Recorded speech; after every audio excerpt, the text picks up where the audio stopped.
Yang kedua, hifdzul aql, menjaga akal manusia yang menjadi wadahnya ilmu, hingga dengan akalnya mampu meniti menimbang apa yang didengar dan apa yang dilihat, hingga mampu mengakumulasikan dari yang dilihat dan didengar itu menjadi ilmu, dan dari ilmu itu hingga mampu mewujudkan amal yang tentu berdasar dengan keimanan akan mewujudkan amal salihnya. Yang kedua, yang ketiga adalah hifdzun nafs, menjaga jiwa manusia jangan sampai terancam, goncang hatinya, resah dan gelisah hidupnya, sedangkan tidak ada orang yang paling bahagia selain tenang hatinya, bening akalnya, dan murni dalam amalnya. Dan itulah yang akan menjadi aset baginya kalau hidupnya adalah sehat walafiat, fisiknya sehat dan afiat digunakan untuk beribadah dan memiliki bekal untuk makan hari ini dan hari esok, maka kata Rasul tidak ada kebahagiaan seolah dia sudah miliknya. Ketika hari ini Allah berikan kesehatan, Allah hantarkan dengan sehatnya bisa melaksanakan ketaatan dan juga punya bekal untuk makan hari subhanallah, tidak ada mau apa lagi. Dan yang keempat adalah hifdzun nasab, menjaga keturunannya agar jelas, kejutan hingga menjadi generasi yang saleh yang akan melanjutkan orang-orang saleh yang sebelumnya yang telah menuntunnya hingga dia disatukan menjadi hamba-hamba yang saleh, sebagaimana Allah firmankan di dalam surah Ar-Rum, "Wa man shalaha min abaihim wa azwajihim wa dzurriyyatihim wal malaikatu yadkhuluna 'alaihim min kulli bab." Hamba-hamba yang saleh itu akan Allah kumpulkan dari anak, dari bapak-bapak mereka, dari istri-istri mereka, dari anak dan cucu mereka, semuanya akan disatukan karena mereka hamba-hamba Allah yang terbina dalam kehidupan dunianya. Itulah pentingnya hifdzun nasab. Dan yang kelima dari maqasid salih itu adalah hifdzul mal, menjaga rezekinya. Karena dan tajura qadama 'abdin hatta yus'ala an arba'in, ingat akan hari hisaban, bahwa disitulah di masa manusia tidak akan mampu melangkahkan kakinya sebelum ditanya dari yang salah satunya, dari mana kamu mendapatkan harta, lalu dengan cara bagaimana dan dikemanakan. Ketika bisa menjawab hal itu, maka barulah melanjutkan perjalanan di mahsyar menuju kepada panggilan Allah. Oleh karenanya, kemuliaan risalah yang dibawa para nabi tiada lain adalah inti pesannya membimbing manusia agar tidak salah dalam akidahnya. Saat baginda Rasulullah sallallahu alaihi wasallam selesai dakwah di kota Makkah 13 tahun, maka dengan tidak sadar Rasulullah terusir dari Makkah, maka pindahlah ke Madinah. Maka begitu awal datang ke Madinah, maka di situ adalah beragam bangsa, umat, suku, dan pemahaman termasuk agama. Wabil khusus di situ adalah ahlul kitab dan ada juga kaum majusinya. Maka ada yang santan bertanya kepada baginda Rasulullah SAW, "Di mana arsalaka? Dengan dasar apakah kamu membawa misi, apakah kamu dari Tuhanmu?" Faqala bi an tuwasil arham. Maka Rasulullah sallallahu alaihi wasallam menjawab, aku hadir untuk menciptakan kekeluargaan wasilul arham. Lalu apa lagi? Watuhkinan bela adalah untuk menghentikan kekerasan, untuk menghentikan permusuhan, apalagi sampai dengan pertumpahan darah. Dan yang ketiga, waktu aminas sumula adalah untuk memberikan, menjaga ketertiban umum, memberikan jaminan dalam kehidupan. Bahkan yang ketiga adalah waktu aminas sumula, menjaga ketertiban ini setelah tukinatim. Jadi yang pertama adalah membentuk kekeluargaan yang disebut dengan silaturahmi. Yang kedua, memberikan kehidupan jaminan jangan sampai ada yang terancam. Dan yang ketiga, menjamin ketertiban umum sehingga dalam laju jalan kehidupannya tidak ada yang terhambat, apalagi saling menghambat, apalagi saling jaga. Setelah Rasulullah SAW 3 poin itu, baru kepada inti poin dalam surah Al-Anbiya itu, wa ma arsalna min qablika min rasulin illa nuhi ilaihi annahu la ilaha illa ana fa'budun. Baru kepada pokok bahasanya adalah untuk meluruskan akidah umat.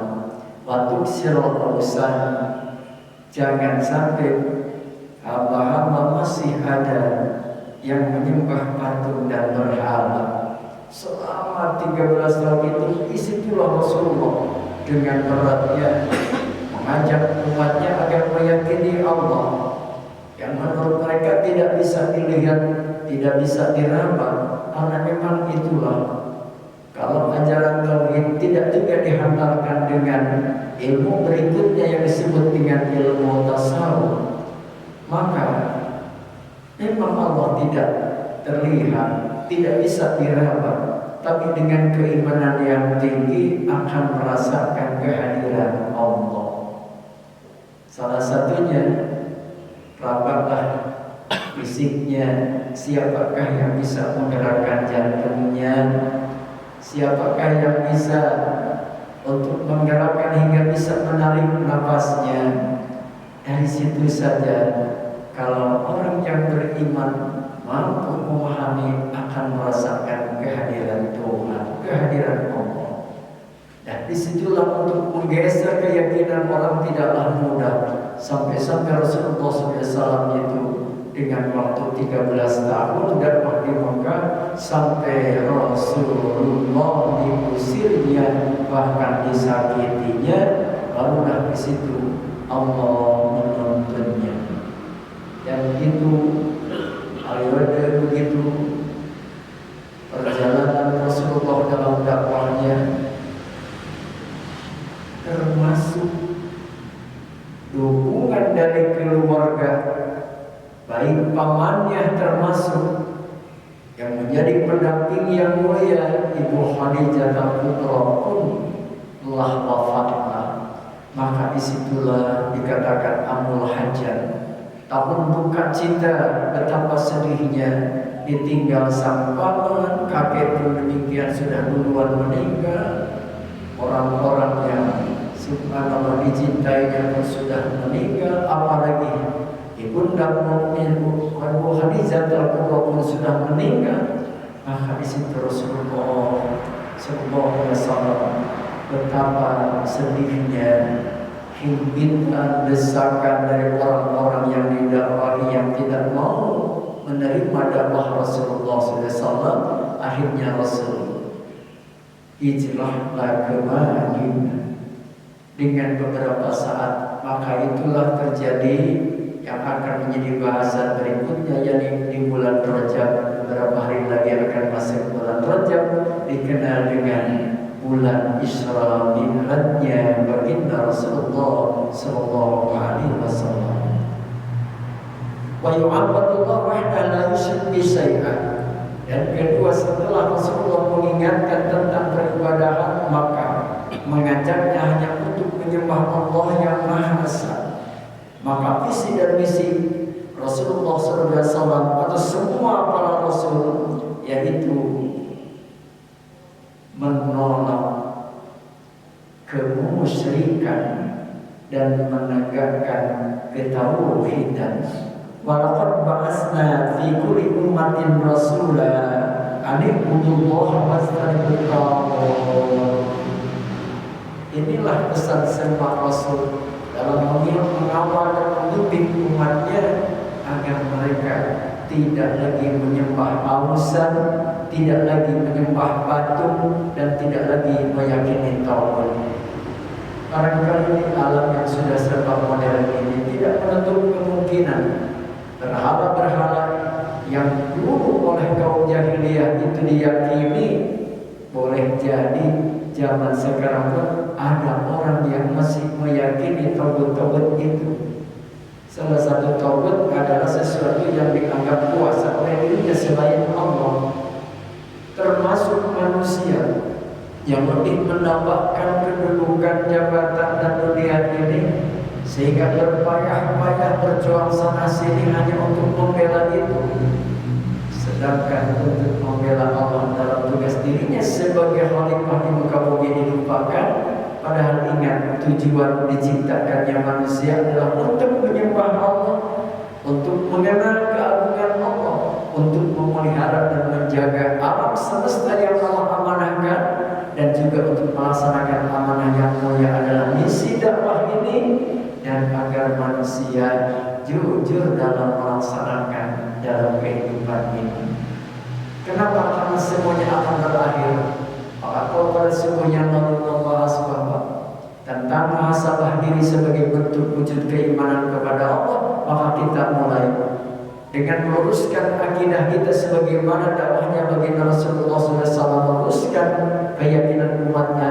Begitu datang ke Madinah, maka Rasulullah mengawali dengan ifsa'us salam, menciptakan kedamaian, wasilul arham, menghubungkan silaturahmi, wa'idmunsian, bahkan Rasulullah membagi dengan bentuk saling memberi, membantu, dan baru kepada misi yang utama, mengajak untuk menyembah Allah. Karena Rasulullah SAW memiliki keagungan yang sangat mulia, pemilik telaga dan pemilik syafaat di hari kiamat nanti, maka sampai kepada inti menjelaskan rukun iman kepada Allah, kepada malaikat Allah, kepada Rasul, kepada kitab Allah, kepada hari kiamat, dan kepada qada dan qadar. Maka terkait dengan meyakini hari akhir sampai membahas awal dari mulai manusia mengakhiri hidupnya disebut dengan wafat, masuklah ke alam kubur, alam barzakh, dan lalu menanti yub'atsun fil kubur, dan disatukan karena dibangkitkan ke alam. Nah, disitulah disebut dengan alam bawas. Disatukanlah, dikumpulkanlah di mahsyar. Maka Rasulullah SAW melalui riwayat Anas Nabi sallallahu alaihi wasallam qala yasma'un nasu yaumal qiyamah, pada hari kiamat manusia akan dikumpulkan, fayahtamuna bidzalika, mereka saling berdesakan, kebingungan, tidak tahu arah harus bagaimana dan kemana. Fayaquluna wastasfana ila rabbina, alangkah baiknya kalau kita minta pertolongan kepada yang Maha Kuasa. Itulah di antara ungkapan-ungkapan yang terbaik orang pada saat itu. Maka kita semuanya mudah-mudahan bisa istirahat dan bisa menahan dari keletihan dan kepayahan hari ini. Maka disitulah mereka mendatangi, ditunjukkanlah Nabi yang mulia. Setelahnya mereka mendatangi Nabi Adam, Nabi Nuh, Nabi Musa, Nabi Isa, bahkan berakhir menemui baginda Rasulullah SAW. Dan disitulah Rasulullah dengan izin Allah awal yang diberikan izin Allah untuk menyampaikan syafaatnya, maka mudah-mudahan kita termasuk umatnya yang sangat mengharapkan pertolongan Allah melalui syafaat bagi Rasulullah SAW, karena hanya Rasul Muhammad yang pertama kali diizinkan Allah untuk memberikan syafaat kepada para nabi, kepada orang-orang yang saleh.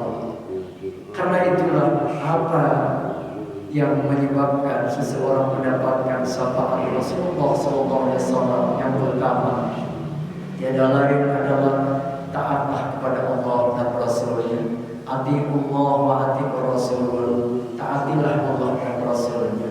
Dan yang kedua, cintailah Nabi sebagaimana dikatakan mencintai Nabi jauh daripada mencintai keluarga dan hartanya. Kemudian yang ketiga, melaksanakan rukun Islam dan rukun iman dengan sepenuhnya dengan ketaatan. Sebagaimana kesempurnaan orang yang beragama itu adalah didorong dengan tiga unsur. Pertama adalah iman, yang kedua adalah Islam, dan yang ketiga adalah ihsan.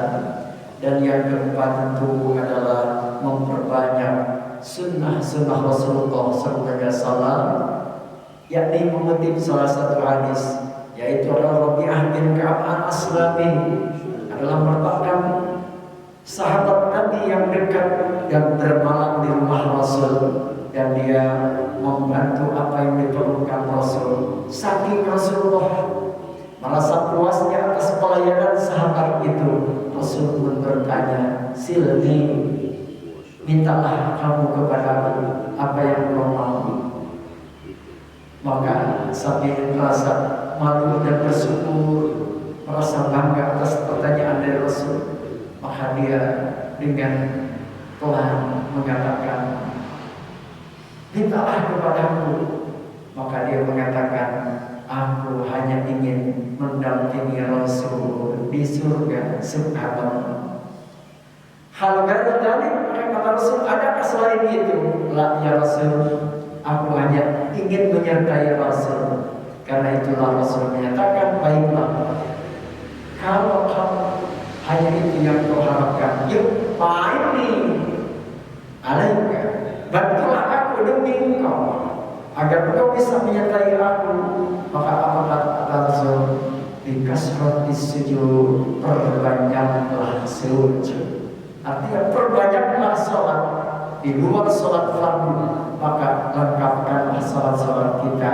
Dan itulah yang dipesankan bagi Rasulullah SAW dengan memperbanyak sujud. Itu artinya memperbanyak sholat, bertakarub lewat sholat. Lengkapkanlah dengan rawatibnya yang 12, 4 sunnah sebelum duhur. Kalau bisa, walaupun tidak 2 juga, 2 rakaat setelah duhur, 2 rakaat setelah maghrib, 2 rakaat setelah isya, dan 2 rakaat sebelum subuh tadi.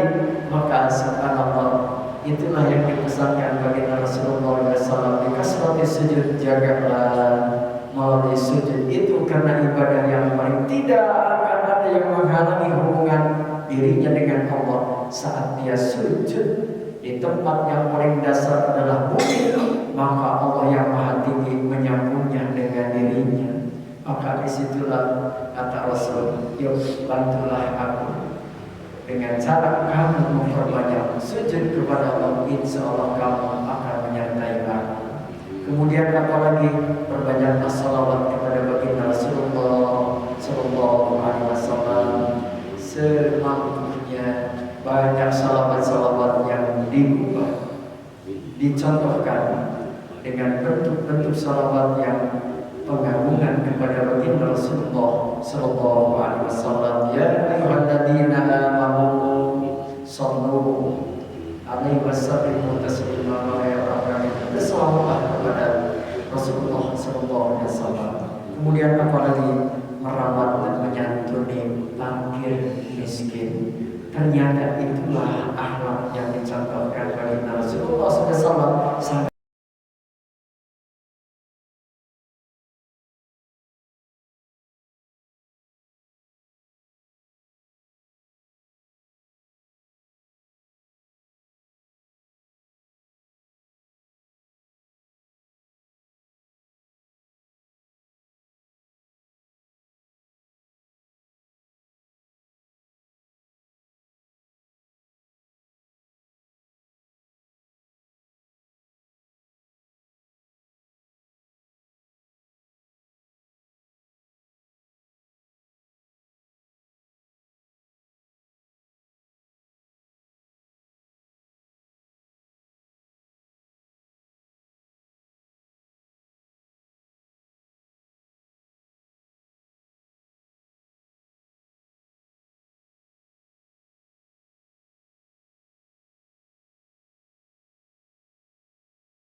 sayang kepada hamba-hamba yang lemah. Sampai di sini dulu merupakan tanda dari orang yang insya Allah ditunjukkan kalau kita ingin mendapatkan syafaat bagi Rasulullah SAW. Banyak hal lagi yang insya Allah mudah-mudahan sungguh akan kita bahas. Siapa saja orang-orang yang telah mendapatkan pertolongan Allah melalui syafaat Rasulullah SAW. Mengisi awal di tahun baru ini 2024, mengikuti pesan bagi Rasulullah SAW.